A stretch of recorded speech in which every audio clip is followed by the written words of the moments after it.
اللہ تعالیٰ کو یاد کرنا خوبصورت ترین کاموں میں سے ایک کام ہے، بہترین عبادات میں سے ایک عبادت ہے۔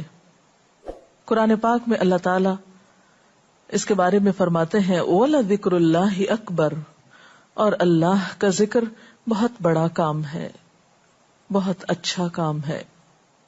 حقیقت یہ ہے کہ انسان جس چیز سے محبت کرتا ہے اس کو ضرور یاد کرتا ہے، اس کا ذکر کرتا ہے، دل ہی دل میں بھی اور زبان سے بھی، کیونکہ جس چیز کی محبت انسان کے دل میں ہوتی ہے وہ چیز زبان پر آ کر رہتی ہے۔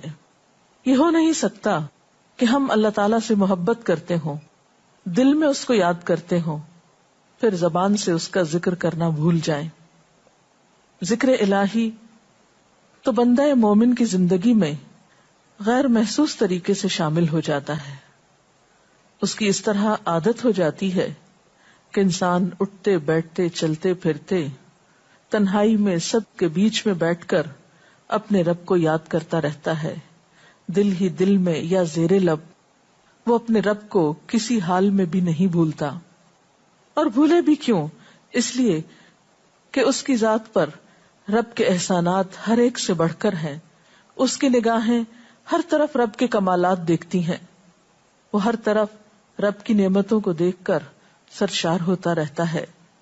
وہ جس طرف بھی نظر اٹھاتا ہے وہیں اس کو رب کی قدرت اور تخلیق نظر آتی ہے، اپنے سامنے، دائیں بائیں، اوپر نیچے، ہر طرف زمین آسمان، جو کچھ بھی بنا ہوا ہے، جو کچھ بھی پھیلا ہوا ہے، وہ سب اس کے رب کا بنایا ہوا ہے۔ پھر وہ اس رب کو کیسے بھلا سکتا ہے؟ قرآن پاک میں اہل ایمان کو ذکر کرنے کی تلقین کی گئی ہے۔ اللہ سبحانہ وتعالیٰ فرماتے ہیں فَاذْكُرُونِي أَذْكُرْكُمْ، تم مجھے یاد کرو، تم میرا ذکر کرو، میں تمہیں یاد کروں گا۔ ایک اور جگہ پر فرمایا وَاذْكُرْ رَبَّكَ فِي نَفْسِكَ تَضَرُّعًا وَخِيفَةً وَدُونَ الْجَهْرِ مِنَ الْقَوْلِ بِالْغُدُوِّ وَالْآصَالِ وَلَا تَكُن مِّنَ الْغَافِلِينَ، اور اپنے پروردگار کو دل ہی دل میں عاجزی اور خوف کے ساتھ اور آہستہ آواز سے صبح و شام یاد کرتے رہو، اور دیکھنا غافل نہ ہونا، یعنی رب کی یاد سے کبھی بھی غفلت اختیار نہ کرنا۔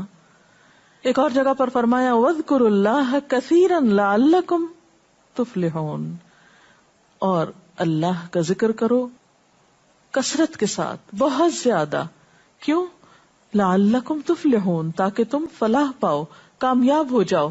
اس سے پتہ چلتا ہے کہ اللہ تعالیٰ کو یاد کرنا کامیابی کی علامت ہے، اللہ کے ذکر میں کامیابی کی ضمانت ہے۔ مومن مردوں اور عورتوں کی صفت قرآن پاک میں یہی بیان کی گئی ہے کہ وہ بہت زیادہ اللہ کا ذکر کرنے والے ہوتے ہیں۔ سورۃ الاحزاب میں آتا ہے وَالذَّاكِرِينَ اللَّهَ كَثِيرًا وَالذَّاكِرَاتِ، اور اللہ کا ذکر کرنے والے مرد اور اللہ کا ذکر کرنے والی عورتیں جو کثرت سے اللہ کا ذکر کرتی ہیں۔ کثیرن اعد اللہ لہم مغفرۃ واجرا عظیما، اللہ نے ان کے لیے بخشش اور بہت بڑے اجر کا وعدہ کر رکھا ہے۔ اور پھر یہ کہ ذکر کرنے کے لیے کوئی خاص وقت مقرر نہیں، انسان ہر حال میں ذکر کر سکتا ہے، ہر وقت میں ذکر کر سکتا ہے۔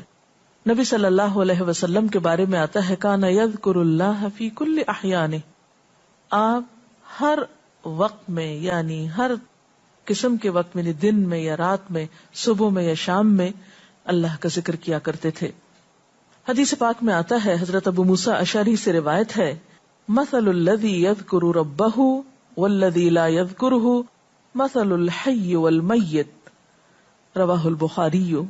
آپ صلی اللہ علیہ وسلم نے فرمایا اس شخص کی مثال جو اپنے رب کا ذکر کرتا ہے زندہ انسان کی طرح ہے، اور اس کی مثال جو اپنے رب کا ذکر نہیں کرتا مردہ شخص کی طرح ہے۔ گویا ذکر کرنے والا اور نہ کرنے والا، ان دونوں کے درمیان اتنا ہی فرق ہے جتنا ایک زندہ اور مردہ انسان میں فرق ہوتا ہے۔ اور یہ فرق کتنا بڑا ہے، یعنی انسان تو وہی ہوتا ہے، لیکن زندہ انسان میں اور مردہ انسان میں زندگی اور موت کا فرق ہے۔ بالکل اسی طرح جو شخص اپنے رب کو یاد کرتا ہے، اس کا ذکر کرتا ہے، اس کے اندر ایک زندگی ہے، اس کے اندر ایک خاص خوشی ہوتی ہے، اطمینان ہوتا ہے، اور وہ جو نہیں کرتا اس کا دل مردہ ہوتا ہے، اس کے اندر زندگی کی کوئی امنگ نہیں ہوتی. ایک اور حدیث میں آتا ہے، نبی صلی اللہ علیہ وسلم نے فرمایا، اللہ تعالیٰ فرماتا ہے میں اپنے بندے کے خیال کے مطابق ہوتا ہوں یا خیال کے ساتھ ہوتا ہوں. جو خیال وہ میرے بارے میں رکھتا ہے میں اسی کے مطابق اس کے ساتھ معاملہ کرتا ہوں، اور میں اس کے ساتھ ہوتا ہوں جب وہ مجھے یاد کرتا ہے.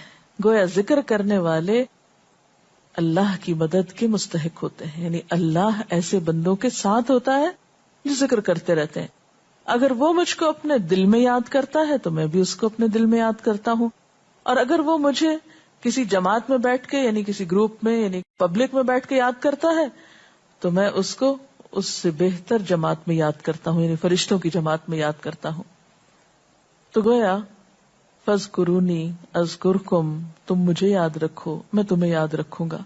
تو جو شخص بھی یہ چاہتا ہو کہ اللہ تعالیٰ اس کو یاد رکھے، اس کی مشکل میں اس کی مدد کرے، تو اس کے لیے کیا ضروری ہے کہ پھر وہ ذکر کرتا رہے. اور ذکر تمام عبادات کو خوبصورت بناتا ہے. مثلا روزہ رکھنا ایک عبادت ہے، لیکن جس روزے میں ذکر الہی ہو اس کا اجر و ثواب کئی گنا بڑھ جائے گا. حج ایک عبادت ہے بذات خود، حج کا سفر ایک عبادت ہے، لیکن اس سفر میں انسان اگر ذکر الہی کرتا رہے تو اسی حج کا ثواب کئی گنا بڑھ جائے گا. اور نماز تو سراسر ہے ہی اللہ کی یاد کا نام. اقم الصلاۃ لذکری، نماز قائم کرو میری یاد کے لیے. اللہ کے ذکر کا بہترین طریقہ ہے. ایک اور موقع پر آپ صلی اللہ علیہ وسلم سے جب یہ پوچھا گیا کہ سب سے اچھی نماز کس کی، سب سے اچھا روزہ کس کا، سب سے اچھا حج کس کا، سب سے اچھا مجاہد کون، تو آپ صلی اللہ علیہ وسلم نے ہر بار یہی جواب دیا کہ جو اپنے ان کاموں میں ذکر الہی کثرت کے ساتھ کرے. اور ذکر کرنے والے ہر میدان میں آگے نکل جاتے ہیں. حدیث پاک میں آتا ہے نبی صلی اللہ علیہ وسلم نے فرمایا مفردون سبقت لے گئے. لوگوں نے پوچھا کہ یہ مفردون کون ہیں؟ فرمایا وہ مرد جو کثرت کے ساتھ اللہ کا ذکر کرتے ہیں اور وہ عورتیں جو کثرت کے ساتھ اللہ کو یاد کرتی ہیں. اور یہاں آپ نوٹ کر رہے ہیں خاص طور پر مردوں کے ساتھ ساتھ عورتوں کا ذکر بھی ملتا ہے. حضرت عبداللہ بن بصر فرماتے ہیں کہ ایک شخص نے عرض کیا یا رسول اللہ صلی اللہ علیہ وسلم، بے شک اسلام کے احکام مجھ پر بہت ہیں، یعنی ذمہ داریاں بہت ہیں، کرنے کے کام بہت ہیں. آپ مجھے کوئی ایسی بات بتائیں جسے میں اپنے لیے لازم کر لوں، یعنی میرے لیے آسان ہو اور میں پابندی سے کر سکوں. تو آپ صلی اللہ علیہ وسلم نے فرمایا لا یزال لسانک رطبا من ذکر اللہ، کہ ایک چیز پابندی سے پکڑ لو، اور وہ کیا کہ تیری زبان ہمیشہ اللہ کے ذکر سے تر رہے، ہر دم اللہ کو یاد کرتے رہو. اور یہ حقیقت ہے کہ انسان کوئی بھی کام کر رہا ہو، مثلا خواتین کھانا پکا رہی ہیں، گھر صاف کر رہی ہیں، واک کر رہی ہیں، کوئی بھی کام کر رہی ہیں اس طرح کا، تو اس میں ساتھ ساتھ اللہ کی یاد کرتی رہیں. سبحان اللہ، الحمدللہ، اللہ اکبر، استغفر اللہ، لا الہ الا اللہ، ان اذکار کا ورد کرتے رہیں، تو اس میں کام بھی ہوتا رہے گا اور اس کے ساتھ ساتھ اللہ کی یاد بھی ہوتی رہے گی. خصوصی طور پر 2 کلمات ایسے ہیں جن کے بارے میں بہترین اجر کی خوشخبری سنائی گئی. آپ صلی اللہ علیہ وسلم نے فرمایا کلمتان، 2 کلمات ایسے ہیں خفیفتان علی اللسان، جو زبان پہ بہت ہلکے ہیں، یعنی پڑھنے میں کچھ مشکل نہیں. ثقیلتان فی المیزان، میزان میں بہت بھاری ہیں. حبیبتان الی الرحمن، رحمان کو بہت محبوب ہیں. اور وہ کیا ہیں؟ سبحان اللہ و بحمدہ، سبحان اللہ العظیم. چلتے پھرتے، اٹھتے بیٹھتے، کام کاج کرتے، تسبیح پڑھتے رہنا، ذکر کرتے رہنا انسان کے دل کو جہاں اطمینان بخشتا ہے وہاں اس کے کام کو آسان بھی کر دیتا ہے اور اللہ کی مدد بھی ساتھ ہوتی ہے. اور قرآن پاک میں ایسے لوگوں کے لیے خوشخبری ہے، الا بذکر اللہ تطمئن القلوب، سنو اللہ کے ذکر سے دلوں کو اطمینان ہوتا ہے. اور ویسے بھی میزان میں بہت بھاری نیکی ہے. ایک حدیث میں آتا ہے کہ رسول اللہ صلی اللہ علیہ وسلم نے لوگوں سے پوچھا کیا میں تمہیں نہ بتاؤں کہ تمہارے اعمال میں سب سے اچھا عمل، سب سے پاکیزہ اور تمہارے درجات کو سب سے زیادہ بڑھانے والا، اور جو تمہارے لیے سونے چاندی کے خرچ کرنے سے زیادہ بہتر ہو، اور اس سے بھی بہتر ہو کہ تم اپنے دشمنوں سے ملو، ان کی گردنیں تم مارو اور وہ تمہاری گردنیں مارے، تو کیا ایسا عمل نہ تمہیں بتاؤں؟ صحابہ نے عرض کیا ضرور یا رسول اللہ صلی اللہ علیہ وسلم، ہمیں ایسا عمل بتائیے. تو آپ نے فرمایا وہ اللہ کا ذکر ہے، یعنی تمام اعمال میں وہ سبقت لے جاتا ہے. اسی طرح ایک اور حدیث میں ہے، رسول اللہ صلی اللہ علیہ وسلم نے فرمایا کہ جب بھی کچھ لوگ بیٹھتے ہیں اور وہ اللہ کا ذکر کرتے ہیں، کسی مجلس میں اکٹھے ہو کر بیٹھتے ہیں، تو اللہ کی رحمت ان کو ڈھانپ لیتی، ان پر سکینت نازل ہوتی ہے. اللہ تعالیٰ ان کا اپنے ہاں ذکر کرتے ہیں. گویا اکیلے بھی ذکر کیا جا سکتا ہے اور کسی مجلس میں اکٹھے بیٹھ کر بھی. پھر اسی طرح صبح و شام بھی، جیسا کہ قرآن پاک میں آتا ہے وَسَبِّحْ بِحَمْدِ رَبِّكَ قَبْلَ طُلُوعِ الشَّمْسِ وَقَبْلَ غُرُوبِهَا، اپنے رب کی تسبیح بیان کرو سورج نکلنے سے پہلے اور اس کے غروب ہونے سے پہلے. ایک اور جگہ پر آتا ہے وَسَبِّحْ بِحَمْدِ رَبِّكَ بِالْعَشِيِّ وَالْإِبْكَارِ، اپنے رب کی حمد و ثنا بیان کرو عشی کے وقت یعنی عصر کے وقت، والابکار اور صبح کے وقت. عشی کا لفظ جو ہے یہ زوال شمس سے غروب شمس کے درمیانی وقت کو کہتے ہیں.